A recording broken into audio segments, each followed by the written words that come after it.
spoke to Congressman Reveals, a staunch never-Trump Republican. Now Pennsylvania Congressman Mike Kelly, an unwavering Trump backer, joins us from Pennsylvania, one of the must-win battleground states. Sir, thank you so much for joining us. We appreciate it.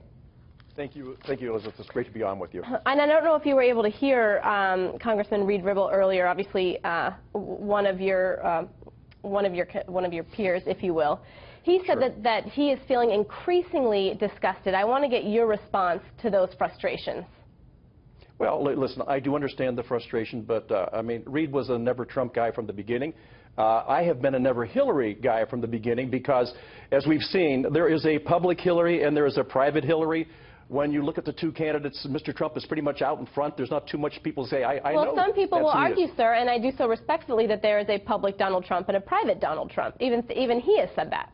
Well, you know, the private Donald Trump that I know is a guy who I have great faith in and a man who's accomplished very much. But when I talk about the public Hillary, let's talk about somebody who looks at what she thinks needs to be said for where she's at to gain polls. And a private Hillary Clinton talks about what's really in her heart.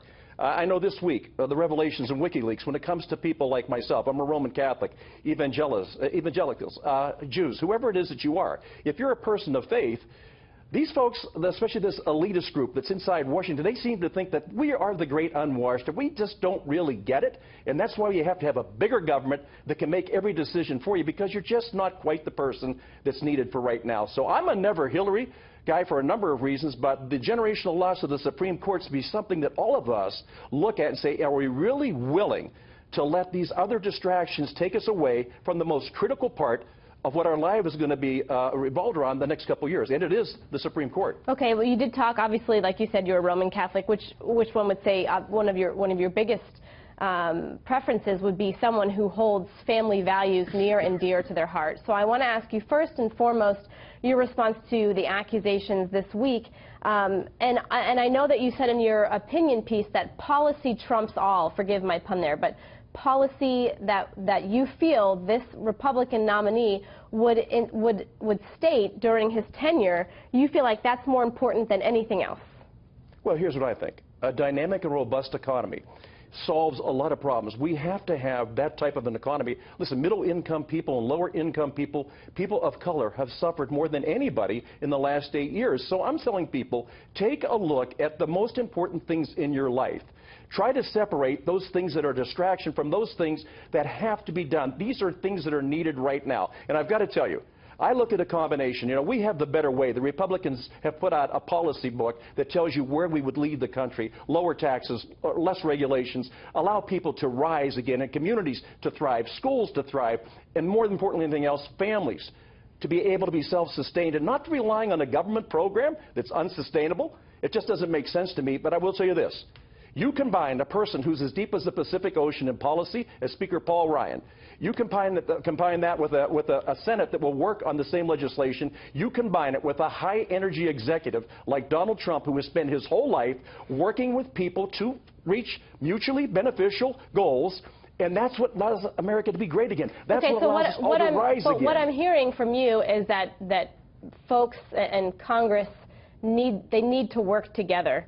And we just had an example where we had Congressman Reveals on here. You two very much disagree. You are members of the same party.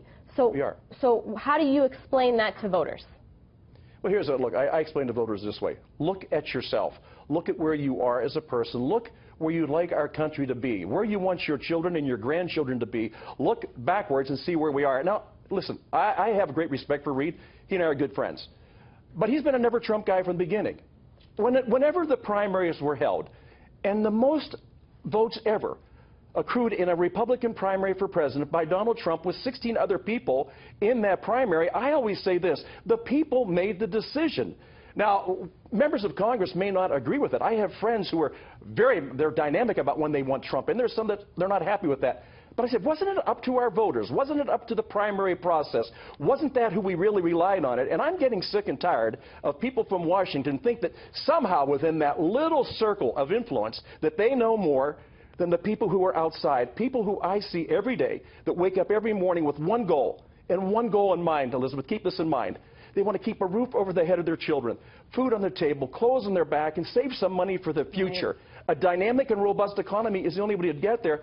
And then the other things, when it comes to Roman Catholics, I am outraged that a group of people, elitists, would sit down and make fun of us and then chastise the person who chooses to have his child baptized as being somehow not worthy. All right, well, Congressman Kelly, I really hate to cut you off, but we're up against a break as far as timing is concerned. I thank you for your time, and we see both sides of the argument. Thank you so much, sir. Thank you. Happened.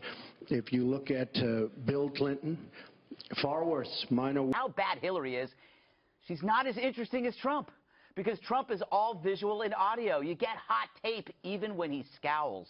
With Trump, you get beauty queens. Walks right over to me, stands right in front of me, and the next day I read that I was in her space. I watched Lazio lose a debate because he went over to her and stood over her and handed her years ago, I guess, when they were running for Senate.